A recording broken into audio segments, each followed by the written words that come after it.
Reimagine Healthcare Business is powered by Ekersoft.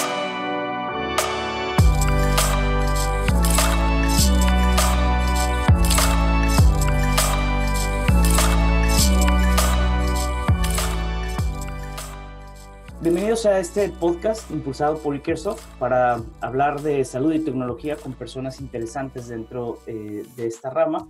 Esto es parte de una comunidad virtual que tenemos en Ekersoft, dirigido a personas de toda Latinoamérica y el mundo, que son parte del área médica llamada Reimagine Healthcare Business. Hemos llamado Reimagine Healthcare Business porque pensamos que la salud puede invertirse todos los días. El objetivo de Ekersoft es poder siempre innovar y entender cómo es el futuro de la salud, y pues todos los jugadores de la industria son importantes. Y hoy estamos súper emocionados porque nos acompaña el doctor Gastón Gavín, quien es CEO y fundador de Health Innovation and Value Enterprises. Además, está como también encargado del área de innovación en el Hospital Austral de Buenos Aires, un hospital muy importante, toda Latinoamérica lo sabrá, la importancia del Hospital Austral en Buenos Aires, que además este hospital es acreditado por la Joint Commission. Bueno, vamos a hablar con Gastón sobre innovación, un tema interesantísimo, un tema que hemos tocado varias veces, pero nadie mejor que Gastón para hablarlo.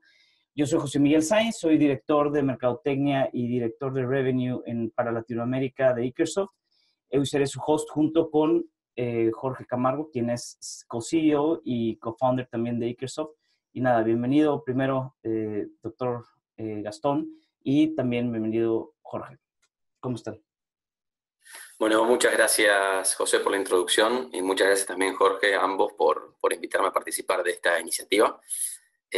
Como primer argumento que me gustaría compartir es seguir entusiasmándolos y motivarlos para que esto continúe, porque creo que una de las principales acciones que tenemos que empoderar todos los que participamos de los sistemas de salud es justamente esta colaboración y esta red neuronal que nos va a venir excelente a la hora de poder ayudar y colaborar a cómo hacer de los sistemas de salud, tanto de nuestros países como a nivel mundial, sistemas más accesibles, más equitativos y, por supuesto, sustentables en el largo plazo, ¿no?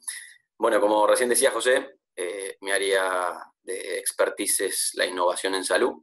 Si bien tuve una formación inicial en medicina, o sea, tengo una residencia de medicina interna aquí en el Hospital Austral, trabajé en áreas de internación de alta complejidad, como trasplantes de médula, trasplantes de hígado. Posteriormente tuve unos años en emergencias, en el departamento de emergencias. El Hospital Austral recibe unos 25.000 pacientes por mes, porque es el único hospital en 30 kilómetros a la redonda que tiene estas características. Entonces la gente no tiene mucha opción para venir a recibir cuidados médicos.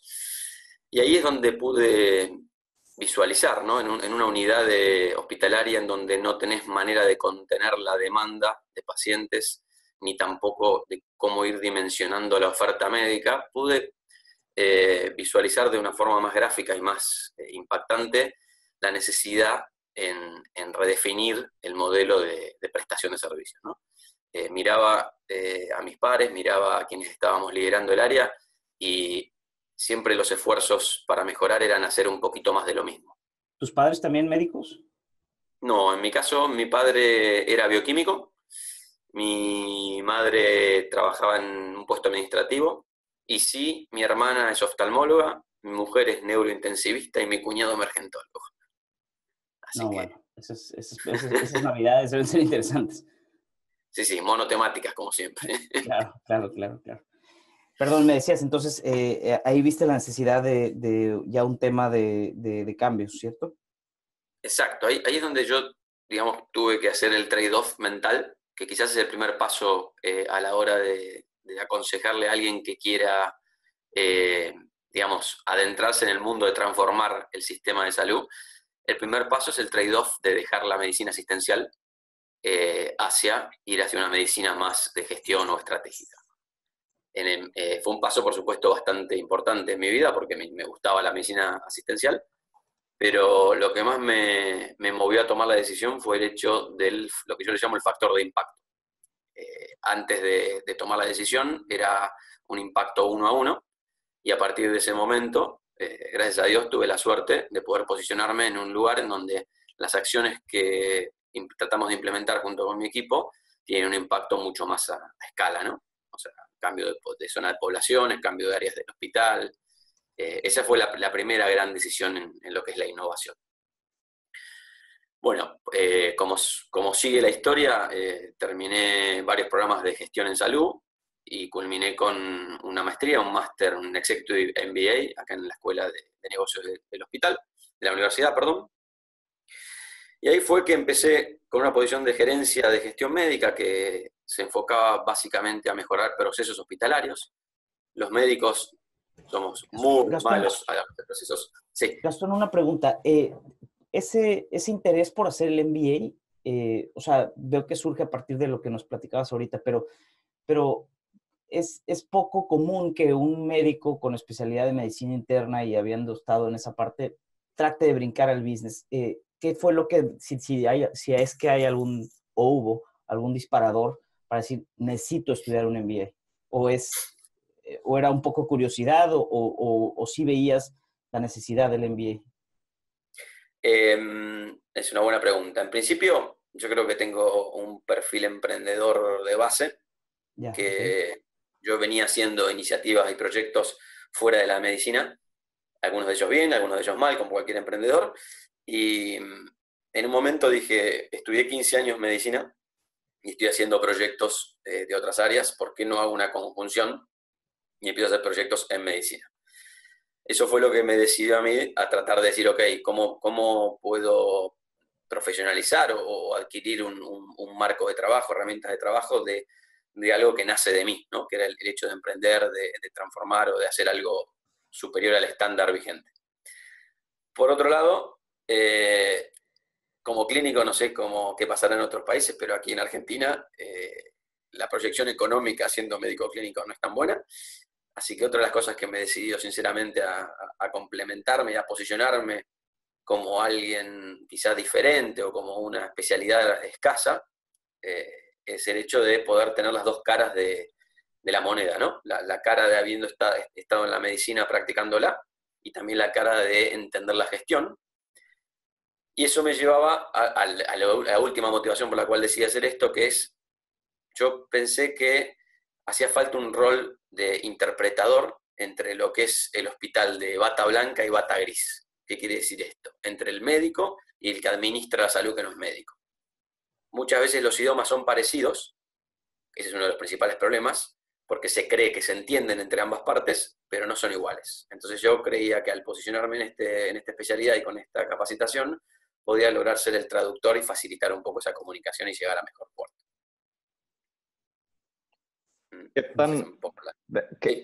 ¿Qué tan se ha sustentado esa hipótesis o esa teoría con la cual partiste en ese momento a hoy presente? ¿Ha sido algo que fue así como terminó sucediendo? ¿Crees que eso se ha ido logrando? ¿Te diste cuenta luego que había otra variable que tal vez no habías visto que hacía más complejo que se entendiera esa parte de la bata blanca y la bata gris? Que me gustó mucho ese ejemplo.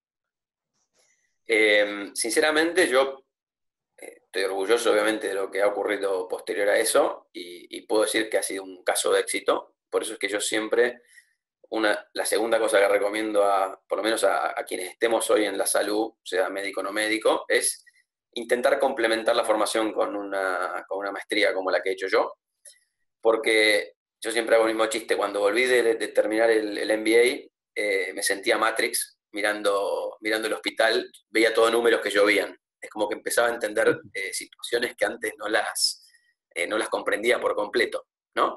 Y cuestiones que antes no podía definirlas, emanaban de mi boca, como diciendo, esto es un tema de procesos, esto es un tema de segmentación de pacientes, es un tema de escenario de la capacidad, de alta capacidad, de baja capacidad. Es como que me complementó mucho, siendo un perfil más humanista y no tan numérico, en lo que es mi set mental, el MBA. Ese es el primer la gran victoria, digamos, personal y también profesional. Y segundo, a lo largo de estos años, yo el MBA lo termino en el 2010.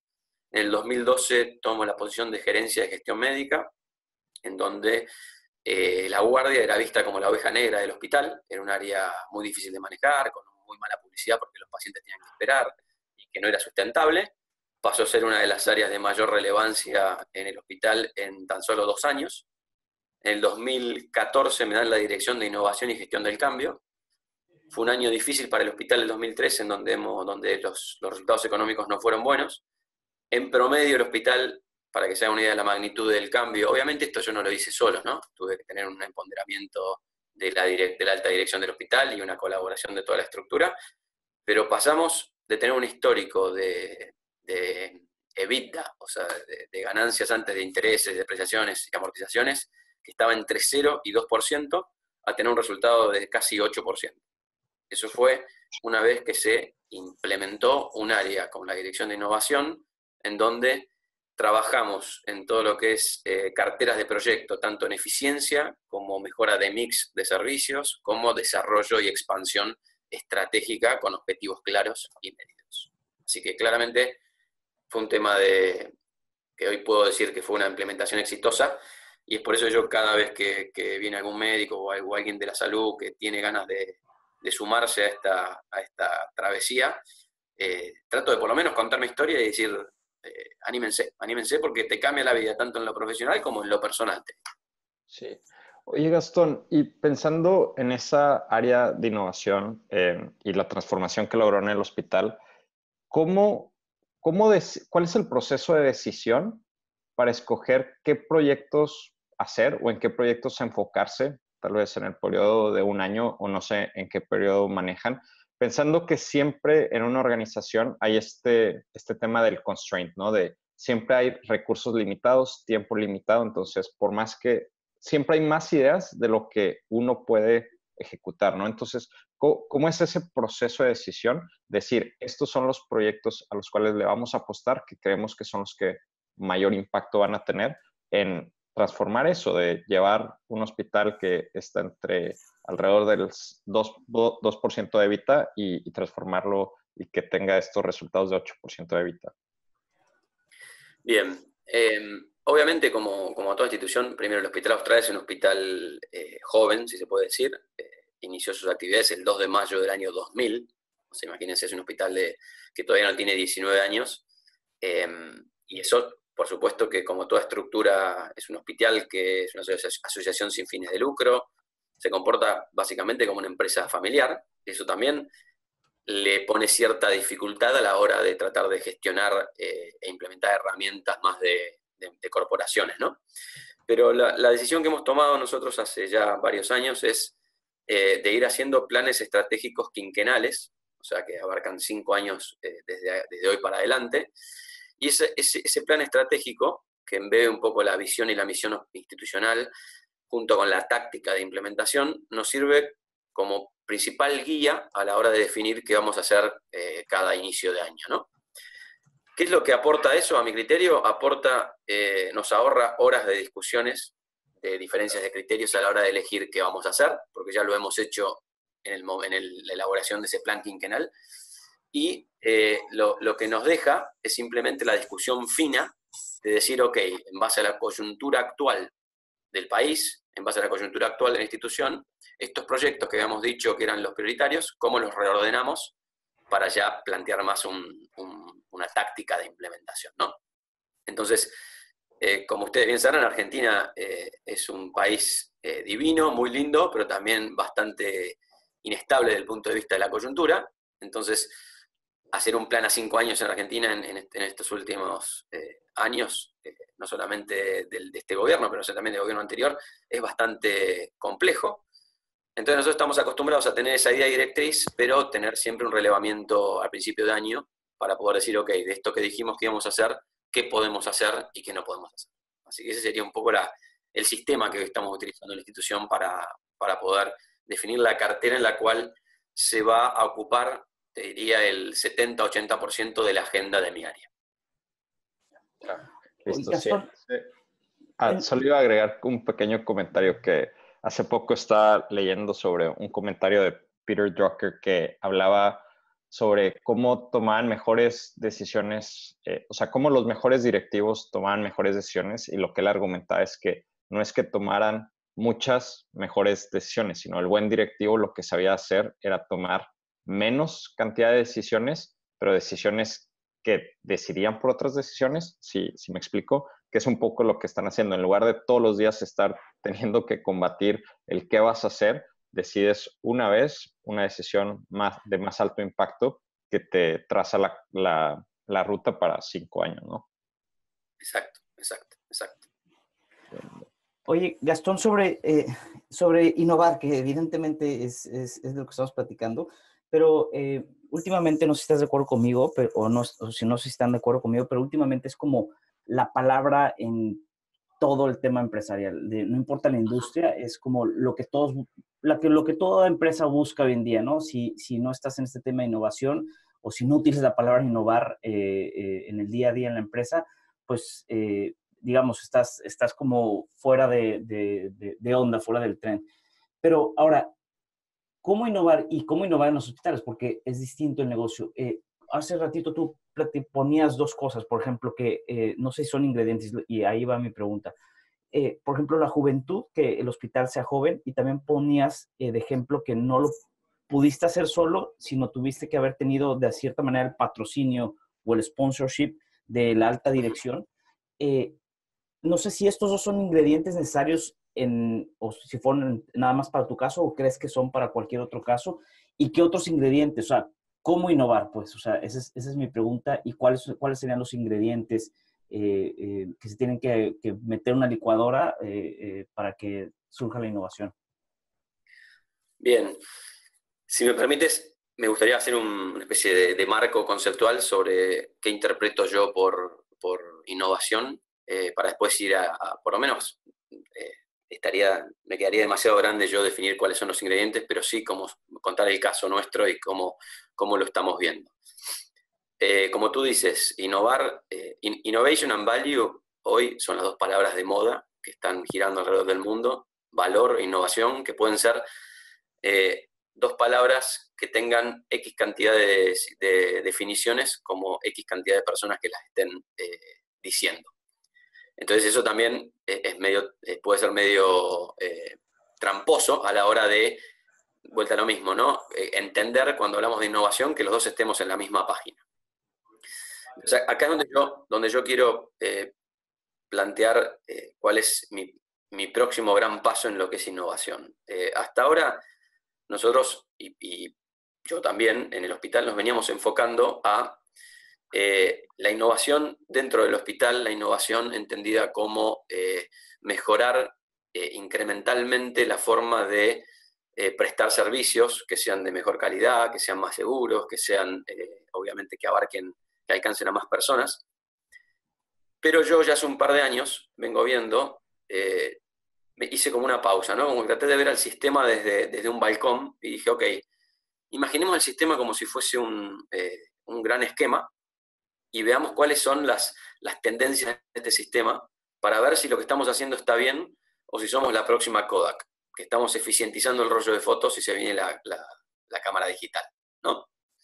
Y efectivamente la hipótesis mía, por lo menos hoy estoy más convencido de esto que voy a contar. O sea, nosotros en un sistema de salud, independientemente del país donde estás, hay unas cuantas variables que se están dando a nivel mundial que llaman la atención, o por lo menos deberían hacernos llamar la atención para replantear la manera que estamos brindando servicios de salud. ¿Qué quiero decir con esto? Desde el punto de vista, pues, hablamos del concepto, desde el punto de vista de la demanda de servicios de salud, uno puede decir 2 o 3 tendencias. Cada vez va a haber más demanda de pacientes, porque cada vez vamos a ser más gente en el mundo. Hoy somos 7.5 billones de personas, para el 2050 9 billones de personas. Esa demanda cada vez va a ser más compleja. ¿Por qué?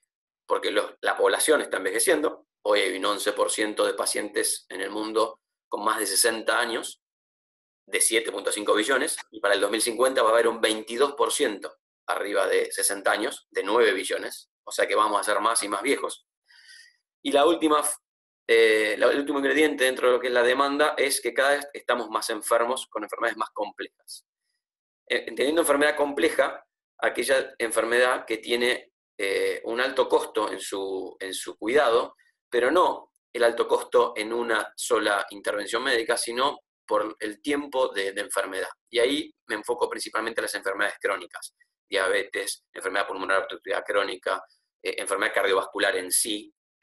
Todo ese tipo de enfermedades son enfermedades que duran mucho tiempo, que son muy costosas para los sistemas de salud y que cada vez van a seguir aumentando. De hecho, se ven en las tendencias, independientemente de las acciones que cualquier país y cualquier innovador ha tomado hasta la fecha. Esa es la realidad que yo veo hoy de la demanda. Vamos a tener más trabajo los médicos, buenísimo.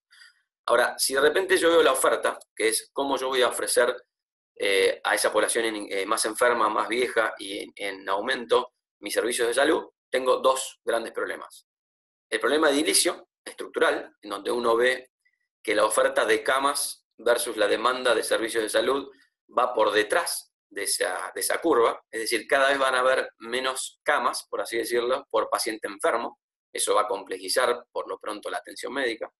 Y si uno lo ve desde el punto de vista del profesional médico, hay un estudio que hace el Colegio Americano de Clínicos, de Médicos Clínicos, en el 2015, que hace curvas de oferta y demanda de profesionales asociados a la salud en base a escenarios de demanda. Cuando hablo de profesionales asociados a la salud, no hablo solamente de médicos, sino que hablo de enfermeros, técnicos, bioquímicos, todos los que estamos trabajando dentro de una institución.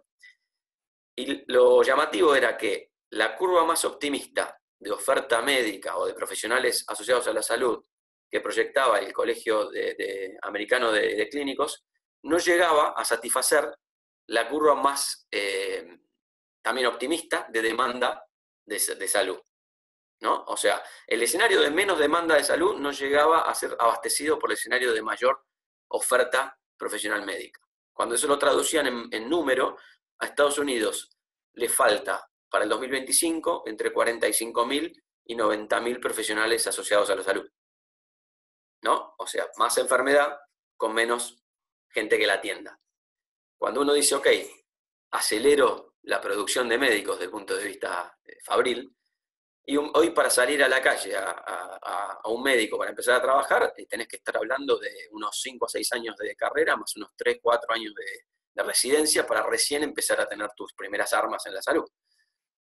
Respondiendo también a la pregunta de las juventudes, vamos a preguntarle hoy a los millennials qué prefieren ser, si son Mark Zuckerberg, con 23 años siendo dueño de Facebook, o ponerse a estudiar 10 años de medicina para recién salir a la calle, para después subespecializarse, etcétera, etcétera, etcétera. ¿No? Todo eso, y ya termino para no hacerlo muy largo esta parte, cuando yo digo, ok, ¿cómo está funcionando? Porque quizás pueda haber alguien que diga, quiero seguir igual, por más que me estás diciendo todo esto, quiero seguir igual. Cuando nosotros medimos el impacto de los gastos en salud, independientemente del tipo de sistema de salud que tenga el país, porque acá podemos hablar del sistema público que tiene Inglaterra, podemos hablar del sistema de seguridad social que puede tener Canadá, el privado que puede tener Estados Unidos, o el creativo que tenemos aquí, que tenemos privado, seguridad social y público, todos indefectiblemente han aumentado su gasto en salud en términos de porcentaje del PBI, ¿no? De la producción que hace un país. Todos. Algunos en mayor o menor cantidad, pero todos. ¿Qué quiere decir con esto? Yo me siento hoy dentro de un gran barco divino que se llama Titanic, que estamos yendo de frente contra un iceberg, y que la innovación, en este caso, entendida como innovación aplicada, ya vamos a hablar de la implicancia de ser aplicada, a mi criterio viene a ser hoy la herramienta que nos permite adaptar para sobrevivir. ¿Qué estoy diciendo con esto? Para mí, innovar en una institución de salud hoy no es una elección o no es porque es algo fancy de hacer, sino que para mí es una de las estrategias de poder readaptarnos para no quedarnos en la foto impresa y pasar a la digitalización de la foto.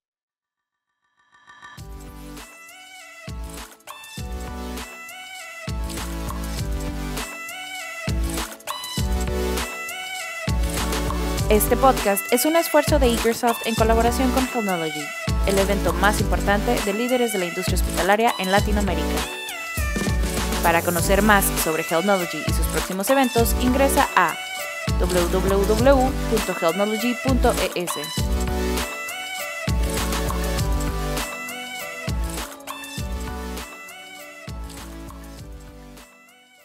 Sí.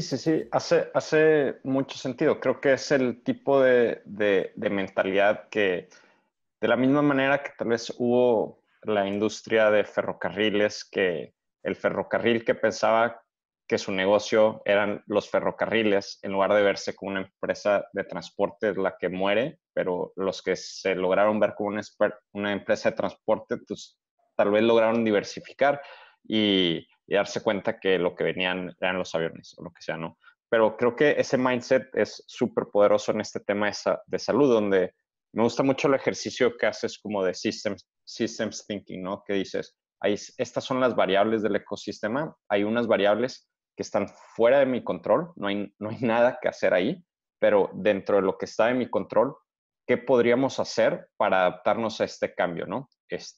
Donde tal vez eso significa cómo logramos, si el tema de la cantidad de médicos para la demanda de pacientes es una que, si seguimos en esa línea recta, va a tronar, ¿qué podemos hacer para crear un cambio para que tal vez un médico pueda atender una cantidad mayor de pacientes, tal vez hablando ahora sí ya más en lenguaje de soluciones, con telemedicina o chats o concierge service o lo que sea, ¿no? Que no sé si por ahí es como el siguiente nivel, una vez que ya analizas el sistema, los problemas, y ahora sí dices, ¿cómo nos adaptamos? Ese es el siguiente nivel de donde empiezan a proponer estas soluciones o estas ideas de qué podemos hacer, qué podemos cambiar pensando en el problema como la fuente. Exactamente. Yo creo que lo primero que tenemos que entender todos, y ahora explico cuando hablo de todos, es que el sistema ya está obsoleto. O sea, el sistema ya tiene fecha de vencimiento. Y cuando hablo de sistema de salud, hablo de sistema de salud global. Cada uno después de los países tiene una particularidad local, pero la problemática es global. Yo tuve la suerte, además de pertenecer a una empresa de consultoría en salud americana, he podido viajar, estuve por el Medio Oriente, estuve por Latinoamérica, estuve por países de Europa, y es un factor común esta problemática que estoy hablando. Entonces, como recién decías vos, Jorge, yo soy una persona que tiende a ir a la acción. La problemática me parece perfecto, está muy bien quizá catalogada, muy bien clasificada. ¿Qué hacemos? Entonces, el primer punto en donde quiero trabajar es, definamos las dos palabras. Definamos valor y definamos innovación. Entonces, nosotros entendemos valor simplemente a la definición que pone el paciente sobre el valor. Aquí hay un tema no menor, es que la industria de la salud está acostumbrada a trabajar en silos, en donde cada una de las partes le hace parte prestadora, que seríamos los hospitales y los médicos dentro de los hospitales piensan de una forma y los médicos solos pensamos de otra. Después, el sector financiador, o sea, quién va a pagar, tiene otro foco en lo que implica ser agregado de valor. La industria farmacéutica tiene otro foco, la industria de dispositivos tiene otro foco, lo que es los dispositivos biomédicos, el gobierno tiene otro foco. Entonces, justamente estas N definiciones de valor, si nos ponemos el sombrero de cada una de estas partes, puede llevar a que no estemos alineados a la hora de trabajar en lo que es la redefinición del futuro de la salud. Y esto es como una carrera de postas, en donde si uno de los 5 jugadores no se alinea y no hace su trabajo, terminamos perdiendo todos. Ese es el primer concepto que nosotros tenemos como necesario. No va a alcanzar con que Gastón o el Hospital Austral ponga el 100% de sí para poder transformar este sector. Necesitamos del resto de los interlocutores, del resto de los stakeholders, para que estemos alineados para poder trabajar en conjunto, porque si no, no funciona. Esto es una especie de todo o nada. Entonces, tenemos que ponernos de acuerdo en cuáles son las reglas de juego. La primera regla de juego es valor. El valor es en términos del paciente, que me gustaría ya dejar de hablar de paciente para empezar a hablar de usuario o cliente, porque también es otro tema no menor. El paciente deja de ser una simple persona que viene a pedir que la curemos o que la tratemos. Empieza a evaluar a las instituciones por otros factores respecto a la experiencia que tuvo él, que tuvo su familia, cómo estuvieron las instalaciones, cómo están las camas, cómo lo tratan. Es mucho más complejo la demanda que pide hoy el paciente de lo que venía pidiendo, ¿no? Entonces, nosotros creemos que definir valor es importante y nuestra definición de valor es, el parámetro es si le agregó o no algo al paciente por lo cual disparó el servicio de salud que le estemos prestando. Después, innovación, nosotros la entendemos como la metodología para poder satisfacer de una forma creativa y con ciertos objetivos la necesidad del paciente que nos está, obviamente, demandando, ¿no? Entonces, nosotros la innovación en este caso vendría a ser cómo vamos a utilizar el método, digamos, innovador, cómo vamos a utilizar las nuevas tecnologías, y entendidas como nuevas tecnologías tenemos digitalización de la salud, medicina remota, Internet de las cosas, ciencia de los datos, impresión 3D, robótica, nanotecnología. ¿Cómo vamos a utilizar todas estas tecnologías para usarlas como un medio para brindar soluciones a aquellos dolores que tenga el sistema, ¿no? ¿Y qué objetivos vamos a tener que tener con esas soluciones? Bueno, el primer objetivo es, ¿le agrega o no le agrega valor al paciente respecto al estándar vigente? ¿Es o no más costo eficiente que el estándar actual? Es decir, ¿vamos a sacarle presión al sistema o no? Y recién en tercer lugar es, ¿ganan todas las partes involucradas? Entonces, poder lograr que una iniciativa disparada por cualquiera que integre este sistema de salud pueda tener valor agregado sobre el paciente, pueda ser más costo efectiva que la metodología actual y pueda agregar valor para el que buscan cada uno de los integrantes que están componiendo esta solución, nosotros creemos que esa trifecta, por así decirlo, es los 3 filtros que deberían pasar a la hora de iniciar proyectos de redefinición de servicios de salud. ¿Hasta ahí voy bien? Sí, que no es una barra, no es nada baja ese punto de expectativa, ¿no? O sea, tal vez para alguien no tan familiarizado con la operación en salud hospitalaria, sonaría como lo básico, pero en realidad no, o sea, no es tan sencillo encontrar esos, o sea, que un proyecto pase contra todas esas como pruebas, ¿no? Te diría que es hasta más sencillo de lo que parece. ¿Qué ocurre? Nosotros hoy estamos trabajando, cuando hablo de nosotros hablo de los sistemas de salud, somos como un gran rompecabezas que cada uno tenemos en la mano la pieza que conocemos y la conocemos muy bien. Y creemos que para colocar esa pieza en la imagen general hay que hacerla de cierta forma. El primer gran paso que yo quiero dar, y por eso que nosotros estamos tratando de generar este centro de innovación colaborativa, que es The Hive, que es lo que recién hablaba José al introducir mi rol, es lo que llamo la innovación colaborativa. Lo primero que tenemos que hacer es unir las visiones que tiene cada parte para encontrar problemáticas comunes. Y eso se hace un poco motivando lo que están haciendo ustedes aquí, es logrando acercar las opiniones y las visiones que están fragmentadas de cada una de las partes del sistema de salud para encontrar puntos en común y encontrar desafíos en común. Me ha pasado cuando hacía proyectos dentro del hospital, y me está pasando ahora que estoy haciendo proyectos más para fuera del hospital, en donde muchas de las trabas o barreras que uno pensaba que no se podían hacer al redefinir, por ejemplo, un proceso asistencial, se caían a la hora de juntar las dos partes de ese proceso. Porque uno interpretaba que esto no se podía hacer y el otro interpretaba que el otro no lo hacía porque no quería, y vos juntás a las dos personas en la misma mesa y la situación se soluciona. Entonces, siendo estos 3 filtros que puse, ¿no? El primer filtro es si agrega o no valor al paciente. Hasta hoy la industria está enfocada al valor médico. Es, si yo saco un medicamento, si le da más años de sobrevida, si lo cura más rápido que el otro medicamento.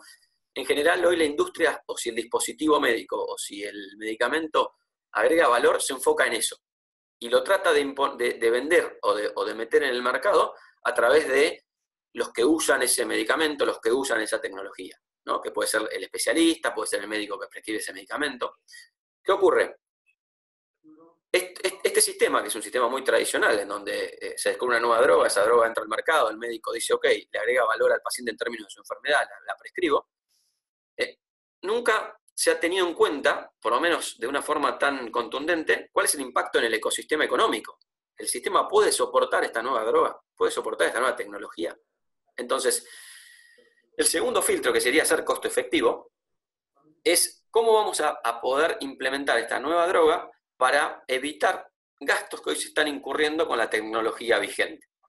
Y eso, ahora si quieren, después pongo un caso real que estamos trabajando aquí con un laboratorio. Pero hoy existe, para que sean ustedes una idea, lo que es si uno divide la torta económica de la salud mundial, el 10% de toda la plata que se destina a salud son biodispositivos.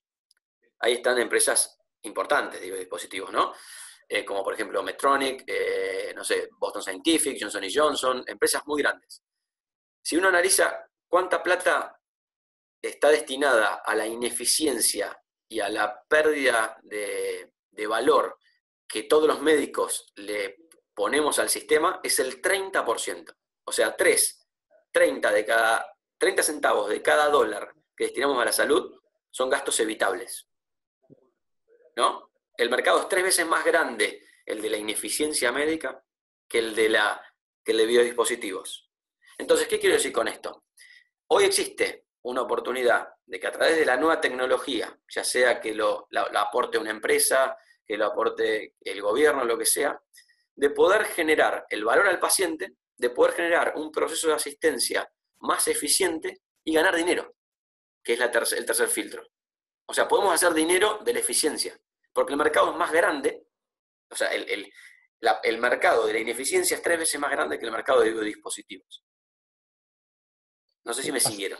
Sí, hace mucho sentido. De hecho, hace un par de meses me tocó estar en una conferencia en San Francisco que se llama Rock Health y me tocó escuchar a Bernard Tyson, que es el CEO de Kaiser Permanente, y justo él decía algo súper similar a lo que estás diciendo, que él decía, aquí en Silicon Valley me topo con varias startups que están tratando de usar inteligencia artificial para detectar la cura al cáncer, ¿no? Y decía, eso está muy bien, no me voy a oponer a eso, pero él lo que decía era, yo lo que quiero es invitar a estas startups también a que vengan a ver la operación de cómo funciona en verdad el hospital, porque en realidad hay demasiados otros wins, o sea, otras oportunidades mucho más fáciles de resolver, simplemente para ayudarme a operar mejor mi hospital. Él lo que decía es, hay tantas ineficiencias de cómo operamos sin tener que resolver un problema tan difícil como es curar el cáncer, que por qué no se están enfocando en eso. Y creo que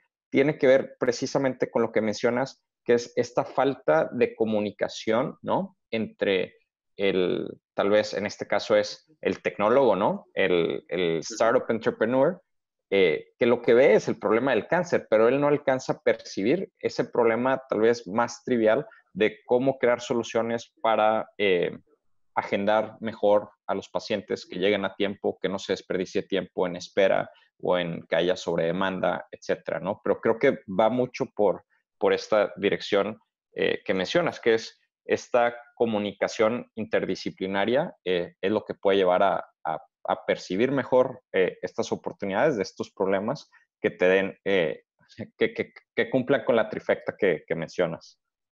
Exactamente. De hecho, cuando uno analiza estuve recientemente, como les comentaba, en el HIMSS, el Congreso de Tecnología, y es impresionante ver primero cómo migró todo el salón de exposición, ¿no? El salón de exposición hace unos años era dispositivos, equipos, camas, respiradores, monitores, y este año era un mar de pantallas brindando soluciones de software, ¿no? Entonces, si tú no conoces el ecosistema en donde vas a implementar ese software, te quedas en la superficie del valor agregado que puede tener tu aplicativo. Porque vos interpretas que poniendo un bot vas a resolver velocidad de atención a los pacientes, que poniendo un servicio de telemedicina vas a mejorar los traslados de los pacientes. Todo eso, sin duda, agrega valor, pero para poder maximizar ese valor, tienes que conocer dónde le duele al sistema. Y para conocer dónde le duele al sistema, tienes que haber estado dentro del sistema. Entonces, es por eso que yo hoy veo muchísimas empresas que están lanzando tecnologías al mercado que todavía no entienden bien en claro cuál es el mayor valor agregado de esa tecnología. Entonces, y por otro lado, por ejemplo, un caso muy paradigmático fue hace unos años cuando fui al Congreso de Telemedicina en Minneapolis, Congreso Americano de Telemedicina. A ver, la telemedicina, como tecnología, si uno busca resolver la problemática que les planteo, viene a brindar mayor accesibilidad a la salud y viene también a abaratar el costo por atención médica. No lo digo yo, sino ya hay evidencia comprobada que para atender una misma patología, por ejemplo un dolor de garganta, el costo aumenta en la medida que aumenta la complejidad del centro donde se atiende ese dolor de garganta. ¿Qué quiero decir? Si un médico va a domicilio y a ese paciente le trata el dolor de garganta, gasta $10, si ese mismo paciente viene al Hospital Austral, por el acceso a los estudios complementarios, por la falta de estandarización en las guías de práctica médica o de herramientas que permitan seguir esa guía de práctica médica de una forma sistematizada, se termina consumiendo más porque los médicos empiezan a hacer, obviamente por una confluencia de factores del ecosistema donde está trabajando ese médico, empiezas a solicitar estudios complementarios que no agregan valor. Yo hice una prueba en mi hospital, y en mi hospital, si consultás por un dolor de garganta y vas al consultorio, o sea, a la oficina del médico, se consumen $25. Si vienes por la guardia, se consumen $50. Y eso es una confluencia de factores que obviamente la tecnología puede resolver, pero tenés que entenderlo. Vos tenés que entender que el médico que está en la guardia tiene una lista de 4 horas de demora con pacientes presionando. El paciente busca una solución en el momento porque tiene más urgencia que el paciente que va al consultorio. El médico, si se pone a discutir y explicarle al paciente que no necesita un estudio complementario, puede tardar 40 minutos y lo van a volver loco. Entonces termina prescribiendo algo que no correspondía. Y encima no tiene un sistema que lo ayude a ponderar su decisión. Entonces, ¿qué quiero decir con todo esto? Nosotros, como hospital, estamos convencidos que el futuro es la innovación como mecanismo de adaptación o supervivencia a lo que va a venir, pero la innovación colaborativa. Y la innovación colaborativa es estar todos en la misma mesa conociendo el mismo ecosistema. Es por eso que ahí nace la colmena de Hive, que le llamamos, ¿no? Que justo el nombre viene apropiado porque habla de innovación y valor, pero lo que busca es, en un espacio universitario como es la Universidad Austral, que se compone tanto de facultades, no solamente de medicina, como de ingeniería, como de psicología, bioingeniería, teniendo un hospital acreditado, teniendo una escuela de negocios que en Latinoamérica está bastante reconocida, teniendo un parque tecnológico, invitar a todos los jugadores del mercado, ya sean locales como regionales, a poder pensar de forma mancomunada en la búsqueda de una solución. ¿Y quién va a dar la solución? Sin duda la va a dar la industria, y se va a hacer una alianza, o la de buscar alianzas entre tanto la industria como también los diferentes hospitales o los diferentes profesionales, para poder buscar esas soluciones superadoras que encima pueden generar un buen plan de negocios para todos los involucrados. Ese sería un poco lo que estamos buscando. No, buenísimo. De hecho, tenía en mis notas hacerte una pregunta sobre eso, pero ya lo cubriste, que me encanta la manera en que describen uno de los objetivos de Hive, que es generar una red neuronal de personas interesadas en transformar el sistema de salud, ¿no? Entonces, por ahí tenía un poco la duda de cómo habían llegado a esto, pero creo que lo acabamos de cubrir súper bien. Exacto, exacto. Es un desafío, sin duda, esto está en una etapa embrionaria, pero por lo menos yo en lo personal, y creo que la institución me apoya en esto, nosotros estamos convencidos de que el cambio lo hacemos todos juntos, y de hecho cada vez se ve más. Uno de los eslogans del HIMSS este año era Unidos Podemos Más.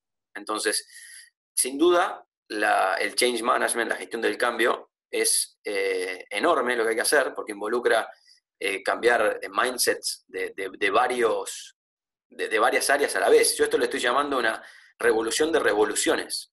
Aquí no es solamente cambiar el sector salud, sino aquellos subsectores que aportan al sector salud. Sin ir más lejos, tenemos que cambiar el sistema educativo de los médicos. No podemos sacar a la calle un médico en 6 años de educación, ¿me entienden? Sí.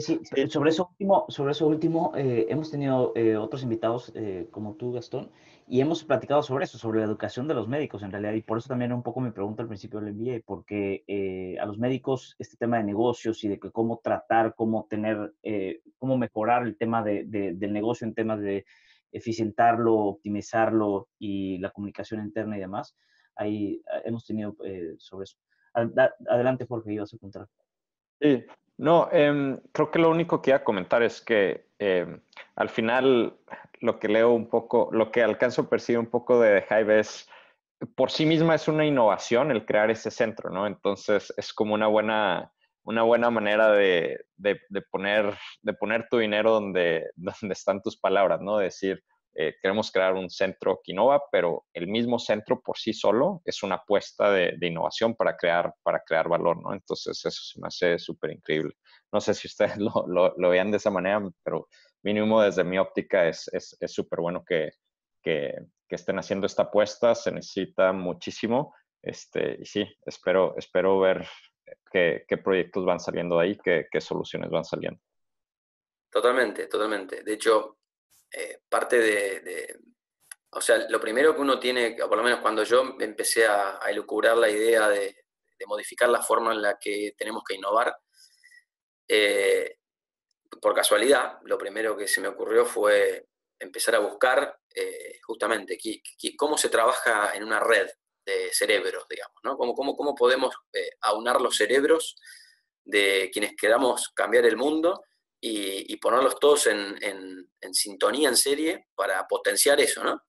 Y claro, cuando uno busca una respuesta de este tipo, lo primero que tiene que hacer es ver la naturaleza. Y ahí es donde uno dice, uno de los grandes ejemplos es una colmena de abejas. Cuando vos, esto obviamente yo no soy un experto ni apicultor ni mucho menos, sino que tuve que estudiar sobre el tema, pero una colmena se construye dentro de lo que es el sentido que le da la abeja reina a todos, que es un sentido, si quieres, químico a través de feromonas, pero todo el resto de los participantes de esa colmena tiene una razón de ser porque está esa abeja reina. Nosotros dentro de la colmena nuestra le llamamos Queenovation, o sea, lo que nos va a unar a todos nosotros a la hora de participar es el tema de encontrar una solución innovadora a un dolor vigente del sistema de salud. Pero tiene que ser innovadora, ese es nuestro centro, eso es lo que nos va a mover. Después tenés, dentro de la colmena natural, tenés a lo que se llaman los zánganos. Los zánganos son aquellas abejas machos que la única función que tienen es fecundar los huevos de la abeja reina para poder reproducir más colmenas. En este caso, este zángano, en mi caso se llama Honey Builder, o sea, el creador de la miel, que es, desde el punto de vista técnico, es un program manager, es un líder de programa que va a tener que tener en la cabeza mayor conocimiento de alguna tecnología en sí. Por ejemplo, yo soy el líder de programa de impresión 3D, y es el que me va a ayudar a poner el foco de la impresión 3D en la solución, en cada una de las soluciones que necesitemos plantear de cualquier problema. Y por último, están las abejas obreras, que son obviamente el motor y el corazón de la colmena, que en este caso yo los llamo los honey chasers, o sea, la miel, el oro líquido sería justamente encontrar soluciones, y el honey chaser es aquel que está buscando una solución dentro de su colmena, que sería cada uno de nosotros, que estamos dentro de este sector, que venimos a plantearle a este mega cerebro la necesidad de encontrar una solución y que tenemos una hipótesis para poder encontrarla y resolverla. Yo creo que cada uno por separado puede llegar a lograr cosas, pero sin duda la potencialidad que tiene de hacer esto a través de un entorno colaborativo como este es infinitamente mayor. Y si nosotros logramos hacer N cantidad de colmenas en todas partes del mundo, creo que tenemos la mayor chance de sobrevivir, la mayor chance de brindar una salud con mayor accesibilidad, con mayor equidad y de forma sustentable. No, está buenísimo, la verdad. Sí, sí, sí.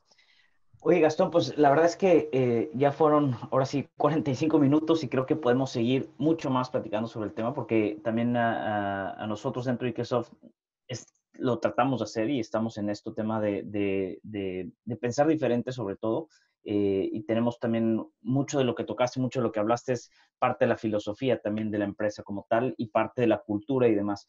Entonces, nada, nos gustaría muchísimo seguir hablando. Pero, pues bueno, no tenemos que cerrarlo. No sé si hay algo más. ¿Crees que un tema importante que no hayamos tocado?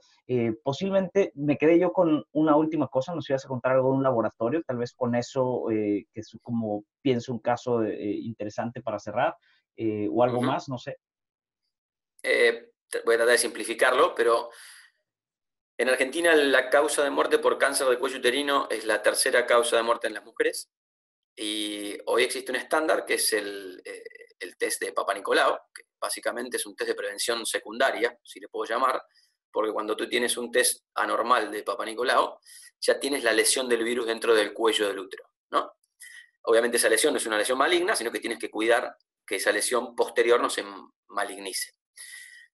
Hubo una empresa que lanza al mercado una tecnología superior, que lo que hace es detectar el ADN del virus que genera el cáncer de cuello uterino previo a lesionar el cuello del útero. Eso hablamos ya de prevención primaria en vez de prevención secundaria, porque ya estoy diagnosticando si tenés este virus, que encima este virus hay son muchos primos, digamos, tenemos que buscar al primo malo, que es el serotipo 16 y 18, son los más comunes, y empezás a tamizar a la población, y cualquiera que tenga ese virus de 16 o 18 hay que seguirla de un poco más, digamos, de forma más exhaustiva que el resto de la población. En lo que ocurrió, esto se lanza al mercado, porque estoy hablando del caso Argentina, ¿no? Esto se lanza al mercado, obviamente los ginecólogos o el mercado lo empieza a prescribir, y el sector financiador dice, yo esto no lo pago, no lo cubro. Entonces, mi primer ruido fue, ok, ¿cómo puede ser que no cubramos una tecnología que es superior? Claro, costaba 10 veces más. Cuando vos vas a hablar con el laboratorio nunca tuvo en su ecuación a la hora de definir esta nueva tecnología, hablar con el financiador y ver cómo se pagaba. Se enfocó en que le agregaba valor al paciente. Ahora ese valor en ese paciente, a la hora de que no se cubra por el financiador, se disipó y se pierde. Entonces, ¿qué es lo que hicimos? Nosotros hicimos una alianza para que ingrese esto al modelo Hive. Entonces, lo que estudiamos nosotros es, ok, primero, ¿cuánto consume en 5 años de evaluación del cáncer de cuello uterino una mujer dentro del hospital? Tanto por esa enfermedad como todos los estudios que le piden los médicos ya que estamos mientras viene al hospital, y medir eso en términos de costo económico, el recurso de estos 5 años.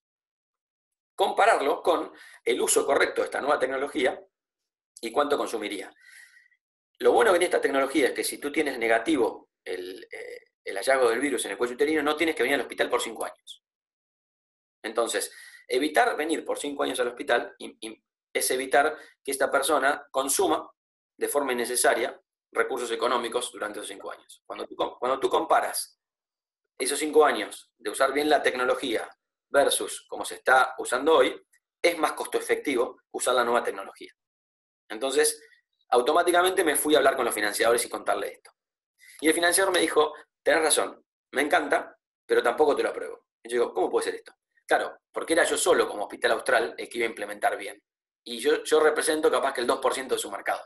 Entonces, tiene que ser el mercado el que cambie y el que mejore en implementar la nueva tecnología. Entonces, para esto, ahora estamos inmersos en desarrollar un software que permita al paciente tener portabilidad de su historial de prevención de cáncer de cuello uterino, cosa que cuando vaya cualquier profesional, el profesional pueda tenerlo just in time y ver si es necesario o no pedir un estudio incremental. Al profesional médico tener un portal para poder acceder fuera de la consulta a cualquier historial de sus pacientes, y al financiador que tener una especie de dashboard en donde van siguiendo qué pacientes están cubiertos con la tecnología y qué pacientes no están cubiertos para bloquear cuando existe un pedido fuera de guía de práctica, ¿no? Entonces, este es un claro ejemplo de encontramos una solución a poder utilizar una tecnología que agrega valor sobre el paciente, sí. Encontramos un método para hacerlo costo efectivo, sí. Y encontramos un método que agregaría valor a todas las partes también. Porque ¿qué ocurre? Si yo soy paciente y me tratan de esta forma, primero, no voy a tener prevención primaria, y segundo, no tengo que venir necesariamente al hospital por 5 años. Valor. Yo hospital, que soy un hospital privado, si bien soy sin fines de lucro, soy un hospital privado. Yo hoy tengo 28 días de demora para acceder a una consulta de ginecología. Si yo evito que una paciente venga innecesariamente a la consulta de ginecología para un control que no hacía falta, le doy el paso a otra nueva paciente que ingresa al hospital. Que a su vez, esa paciente puede hasta incluso generar más valor económico para la institución, valor para el hospital. Y para el financiador le estoy ahorrando plata. Estoy cuidando mejor su población, ahorrándole plata en el corto plazo. Sí, es alinear los incentivos, ¿no? De todos los jugadores del ecosistema. Exacto. Ahora, estos, si no nos juntábamos en la misma mesa, era imposible de planificar. De acuerdo. Sí, no. Oye, Gastón, ¿dónde más te pueden encontrar en Hive? Algo que quieras decir sobre Hive, si quieren saber más, en fin, alguien que nos esté escuchando que esté interesado en el tema. Bueno, en principio, obviamente pueden buscarme por cualquier red laboral con mi nombre, Gastón Gavín, o sea, como Hospital Austral, y ahí me pueden buscar.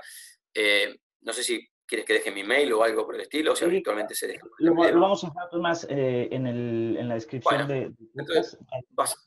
Básicamente, ya con que tú dejes eso, yo lo que sí necesito, así como decía en su momento un genio que era Steve Jobs, uno entiende lo que hace en la vida cuando mira para atrás y une los puntos, ¿no?